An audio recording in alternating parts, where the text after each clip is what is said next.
Well, no, you did love the boy so till you fool them. But they call it no yammed.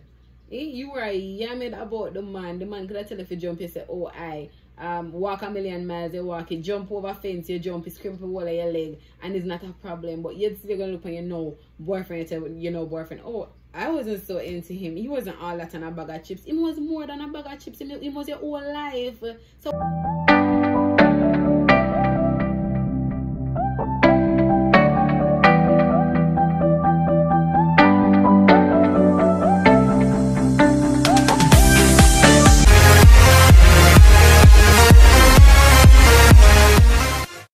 hey guys, welcome back to my channel. This is your homegirl Shari, and we are on to another episode of Getting It Real with me.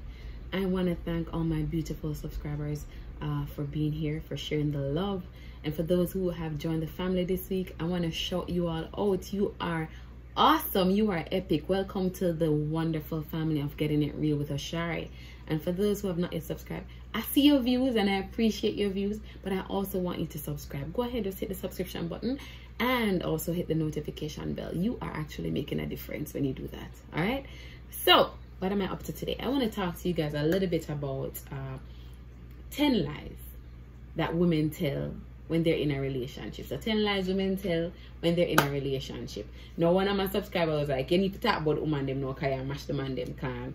So we roll out the red carpet for the woman them. You see me, I'm ready? Roll out the red carpet at them. Angel would have said, and so. Alright, so let's look on some lies that women typically tell when they're in a relationship. So number one on the list is how many persons they've slept with. I don't know why we feel compelled that we don't need to be honest with the person that you're with. The truth of the matter is, if this is somebody that you intend to spend the rest of your life with, it doesn't profit telling a lie to that person, because at the end of the day, if you're always try to be on your P's and Q's, remember the lies them where you tell, right? How does it profit you to always be on your P's and Q's around the person that you intend to spend the rest of your life with? So let's dispel that. No, I can understand women who have had a promiscuous past may be a little bit timid to share with the person that intimate detail, right? But I would say, wait until the relationship is at a place where you are comfortable and you can trust your partner for you to have certain conversations, like how many persons you've slept with. Now, a lot of women feel ashamed of their past. That's something we can't help. That's your past. Your past is your past. It was your introduction. It's not your conclusion. So you may have had a rocky start off to your, you know, your relationship, your sexual life, but that doesn't mean that's a person that who you are now. So if your partner should ask you that question, I hope men are mature enough not to ask that question. But if a partner asks that question, they feel like you want to volunteer the information, because some would feel like we need to volunteer certain information, then be honest. Is either him can manage it and mature enough and can angle your past, or him just cannot. And if him can't angle the past, him not worth it, because as I said before, your past is your introduction. It is not your conclusion. It's not who you are. Get that? All right. So that's number one on my list. I have a habit of telling people, not just a relationship, of telling people I'm fine, when deep down inside I know I'm not fine. And my husband and I, whenever we have disagreement or he says something that I don't completely agree with and I want to throw a tantrum, my first tantrum is I'm fine. So he's like, Shari, you're good? I'm like, yeah, man, I'm good. Shari, you sure you're good? Yeah, man, I'm good, man, I'm good. And you hear me say I'm good? When deep down inside, another one, oh, me for good. Eh? Oh, me for good when you piss me off. Tell me. That's what I really want to say, but deep down inside, me just hold it and I tell him I'm fine. But how can a man fix an issue if he doesn't know the issue that you're having? So sometimes we think that the lies are making us look good, when in fact it's not helping us in the long run. So every time a person does something to you, something to aggravate you, to cause you to be upset, whether in a relationship or not, you can express yourself in a way where you're not afraid yourself. You get what I'm saying? You can express yourself in a way where the person knows how you're feeling in a respectable manner. So yes, babe, I am not fine. I am upset because you did this and you did that. You make yourself firm in your response. Because we women can get very passionate and very excited, you know. Yeah, me know, we can do that from time to time. So it's important for us to be able to communicate with our spouse without getting overly excited, right? And not telling a lie.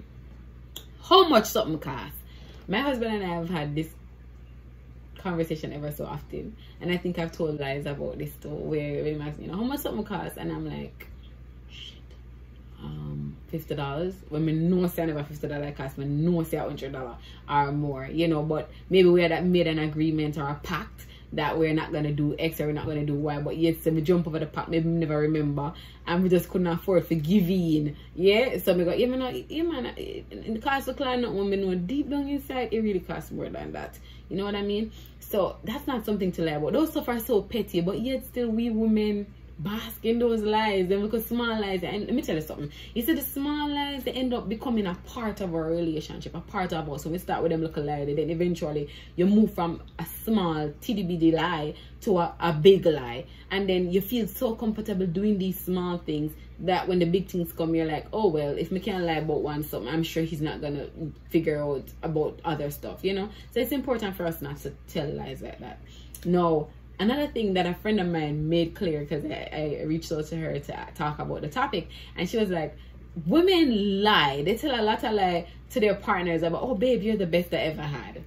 Why? I don't know, but I mean, why would a man go to a woman and ask a woman, say, babe, am I the best you ever have? I don't know, I don't understand why a man would do that, but some men are like that. Them feel compelled to ask certain intimate details. But if I know you're best you have, just tell him, say, yeah man, baby, you're good. You don't need to tell him, say, oh baby, you're the best you ever have, and you know, say deep down inside the man, I'm not the best you ever have. Sometimes you may qualify at the top 5 if a 5 you have. I'm just saying, whatever number it is, it may not qualify, maybe they're the bottom. But it don't mean any for lie about it. No, just start the truth, speak the truth, speak it ever, cost it what it will. He who hides the wrong, he does the wrong thing still. I learned that home. My mother rubbed that on me. Talk the truth. Alright, don't tell him say best ever, my best and just another best and just move on. Another thing women tend to do is fantasize about someone else. Most women, I think that's like almost, most women do that. Whether it's about celebrities, you fantasize about celebrities, or your ex, or a man you see and like, I don't know why we need to do that, because your mind, you can channel your mind enough for certain things. If you know that you have a weakness to certain things, try and channel your mind away from it, but don't entertain it, because in the long run it becomes a part of your relationship, it becomes a part of you. You know what, certain things transition over in your relationship. And then I have this question: how would you feel if your husband or your man did a fantasize about another woman, whether a celebrity or not? You wouldn't feel good, though. No man not gonna feel good about that. So how comes we end up making it seem as if it's okay when we looking at a man's face, and that time we're looking at him face and we are fantasizing about somebody else? Like, how does that make sense, right? Another thing that I think women lie about, I think this is one of the biggest ones, about having an orgasm. Why? Like, if you don't come tell a man you don't come, why you feel like say you need to tell a man, oh babe, you know, you have an orgasm. So I don't want to fake it and act it out like a movie.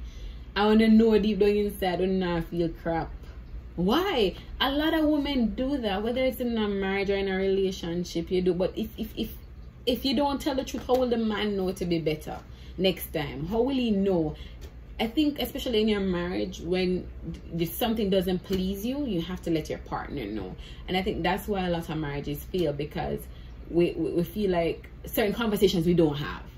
A lot of marriages don't have the important conversation. If you are unhappy with how your husband and you guys are having sex, or how things are happening, talk about it. If you don't talk about it, the man not gonna know how I'm gonna fix it. How are you gonna fix it if he doesn't know what to fix? There's nothing embarrassing about, well, baby, you know, say I'm not satisfied. Tell me what is embarrassing about telling your partner that you are not satisfied. There's nothing wrong with that. So let us clear that out of the air. I hope, you know, as 2020 is almost closing, one of the worst years ever, that we will learn certain stuff now that we're home with each other, you are bonding, that certain things just don't cut it. You get me? I say just talk the truth and just say, well, baby, something never come, I'm not satisfied, something not right, something never go right. Yeah, talk, have the conversation with your partner. Alright? A lot of persons, a lot of women as well also tell lies about this. That, oh, I've never fooled around with that person. Because, you know, your husband may say, who is that person? Or your spouse may say, who is that person? Oh, my friend John Brown. When you know deep down inside, John Brown wasn't just your friend. You're supposed to tell your husband, say, John Brown is your ex. Tell him, man, John Brown and your ex, you know, but it never work out. No, instead, oh, we're friend, man, and your husband see a look of energy, you know, because enough time the man can pick up on certain things and the man see certain energy, and the man is like, babe, you sure I'm never there? You're like, no, sir, me, I'm never there. No, sir. You know deep down inside, you and John Brown did there. If you and John, I could have even 1 week on a chat phone in there. And if you talk it through with God love. Don't. Alright. And so the last to look on is that a lot of women tell lies about, oh, I wasn't so into my ex. When you damn well know you did love the boy so till you fool them. But then call him now yammed. You were yammed about the man. The man could have tell if you jump, you say, oh, I walk a million miles, you walk, you jump over fence, you jump, you scrape the wall of your leg, and it's not a problem. But you're still gonna look on your no boyfriend, you tell you know boyfriend, oh, I wasn't so into him. He wasn't all that on a bag of chips. He was more than a bag of chips. He was your whole life. So why you need to tell a man lies, say, oh, that man don't value nothing to you, or, you know, oh, like, oh my God. Someone only, oh my God, because the man move on with him life, and every time you see the man and him new person, or no art gripe, you know. So we have to life. Talk it through now. Oh, yeah. You know, we did really love him, but it just never worked out. Alright? So thank you guys for being a part of today's video. Until next time, this is your girl Shari. Elan, we are coming on my video for.